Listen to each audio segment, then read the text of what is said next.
কি গো, তোমার ফুলার বলে বিয়া ঠিক হচ্ছে শুনলাম। ও সেদিন তো মায়াটা দেখে এলাম আপনারা কইলাম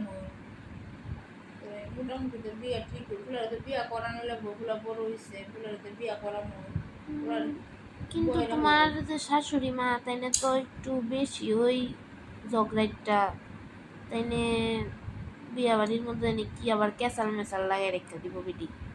অনেক কেসাল মেসাল লাগাইলে বিদা করবো তাই না তো ফালাই দিতাম না আজকে যদি আমার মা হইতো আমার মারও ফালাই দিলাম নইলে আপনারা তো কোনো কথা কোন লাগতো না আপনার নিজের সংসারে গিয়ে কাটা দেন পরের সংসারে তো চিন্তা করা লাগতো না আমার শাশুড়ির কথা আমি চিন্তা করবো বুঝছেন নি এটা তো আমার শাশুড়ি ফালাই দিতাম না কোনো আর বেডিরা নাতি বউ আইব বেডিটা চিন্তা আছে বুঝছেন নি বেটা যেটা করুক না করে বলি বুঝছি কথা বলবো আদারা উদ্দা আদারা ফালতু আলাপ করে এসে করি না আমরা সংসার আমরা ঢুকেন না আমরা পাড়া প্রতিবেশী করতে নেই হ্যাঁ আমরা কার্য করি কীর্তন করি এক লগই থাও আমরা গেলাম